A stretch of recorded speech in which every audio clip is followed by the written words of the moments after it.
kind of like step back. And kind of weird to say it, if you are that type, you understand what I'm trying to say. Like in my head, I step back and observe my behavior as I talk to Drake. And I feel like sometimes even like I try my best to try to connect with Drake, but I can't. And so you always give yourself time, and communicate with your partner. Hey, I need some time, Mm-hmm. and I will be back like an hour or so, or like maybe 2 hours, whatever. Give yourself time to cool off, and just to reflect on what happened, Mm-hmm. and come back, and and speak the love language, because I think the love it's like a shortcut to connect back to where you disconnect in things, and it's good when we use the love language to figure out what is this connection, what caused the disconnection happened, the Right. connection. Yeah, what is that? Always look into the roots instead of the reactions on top. But Yeah, yeah. they talked about that in church today. There's responses and then there's reactions, and Mm-hmm. reactions are your impulse, Yeah. and your response is your measured Yeah. response. Yeah. How you move forward, Mm-hmm. and moving forward. That's what this is all about. The love languages is about giving love to your partner Yeah. in ways that they can accept it. Mm-hmm.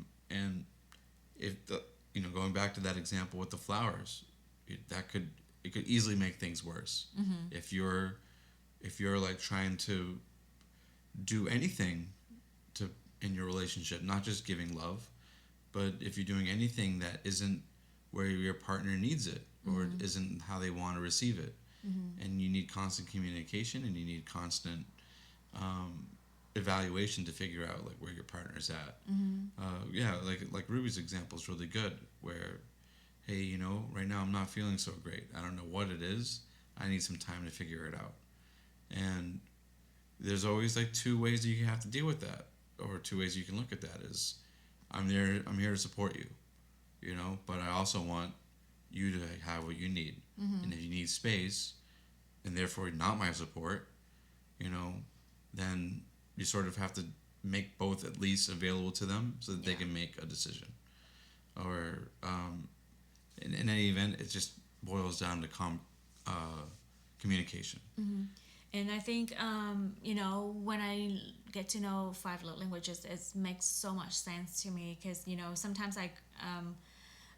we run into, misunderstanding, or don't feel loved from the person, or got offended just because we have different love language, you know? Yeah.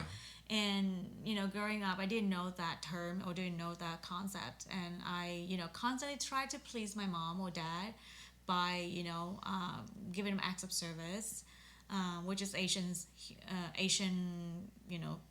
families will know, like acts of service. That's just the love language. But they forgot, like, there's so many things. Like I yearning for.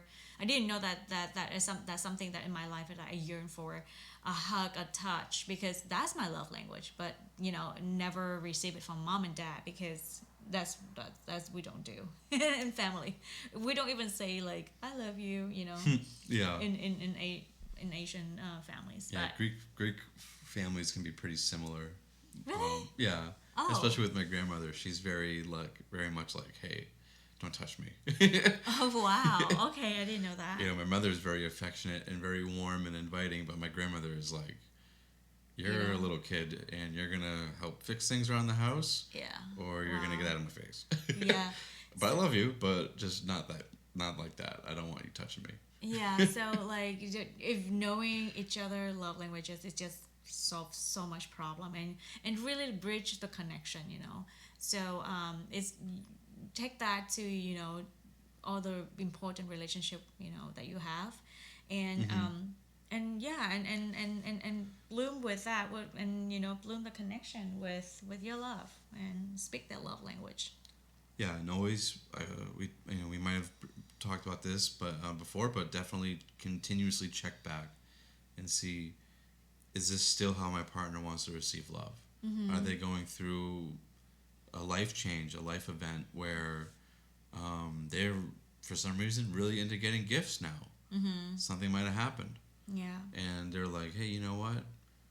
We had a really bad Christmas. You know, you didn't get me anything. Oops. Ouch. And I want to see some gift giving from you. It doesn't have to be negative. It could be positive. It could be that, you know, maybe something happened with them and they really have new appreciation for acts of service. Yeah. And they want to see more of that. And you're like, hey, babe, what's up? I thought that you were quality time, and now you're asking for me for all these acts of service. And then your loved one is like, hey, you know what? That's where I'm at right now. And you're like, okay, good to know. We can move forward with that.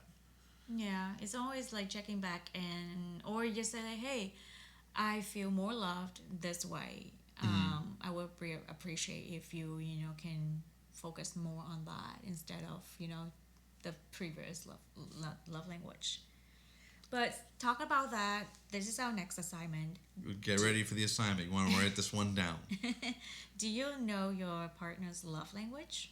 And if you don't, this is a great opportunity for you to get to know them more, and share your love languages with and giving and receiving to your partner, and with your partner, discuss ways that you prefer to stay connected when you feel disconnected.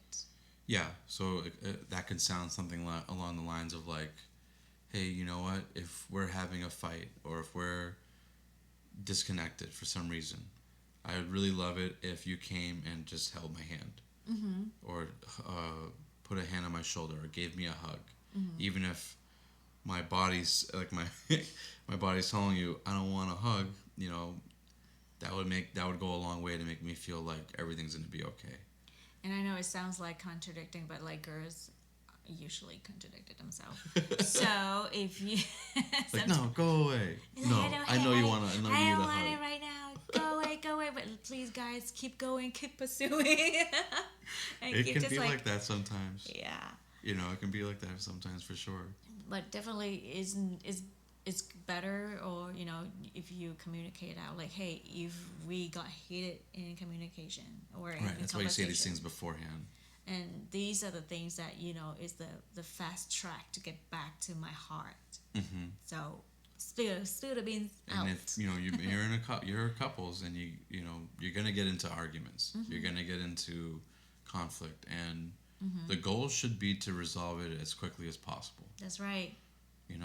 And forgive each other. And forgive and move on and learn from it. Yeah, because unforgiveness is poison to yourself. Absolutely.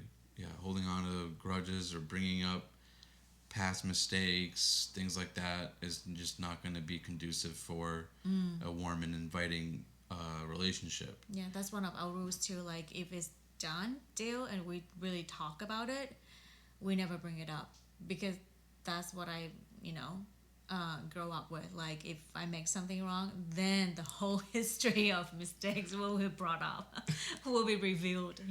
So I'm like, let's pass that. Yeah, it helps. I think in a lot of cases, like even with our dog, is is like we have come to an understanding between each other about that, but we also come to an understanding about that with raising our puppy, which is the puppy did something that we didn't like. We addressed it, and we're not going to hold that against the puppy anymore. We're gonna move past it. We're gonna forget about it, and we're gonna move forward, and we're just gonna chalk it up as a lesson learned and something that is in the past. Yeah. And forgotten about and moved from, and that's, I think, is very, very helpful. Not saying that you make the same mistakes over and over again. That's not what we're saying.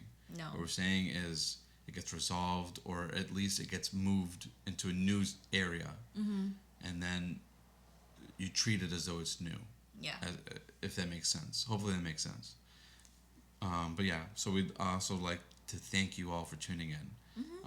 The last few episodes have been really, really fun. We hope you have enjoyed them, and we hope that you can take our engaging walk and make it your own. Yeah. And stay tuned for the next week episode when we would discuss about the art of learning each other and yourself in marriage. And the 2 cups in a bowl analogy. Do not forget. Do not forget to subscribe to us. Yeah. You know, Follow us on social media. yeah, we have plenty of great photos and videos, funny videos of our dog Boba, what it's been like raising her as a puppy, and we also have our engaging walk, Instagram, Facebook, YouTube. We're gonna, shorter clips, but if you really like enjoying the long format of the podcast, please share it, subscribe, and like. And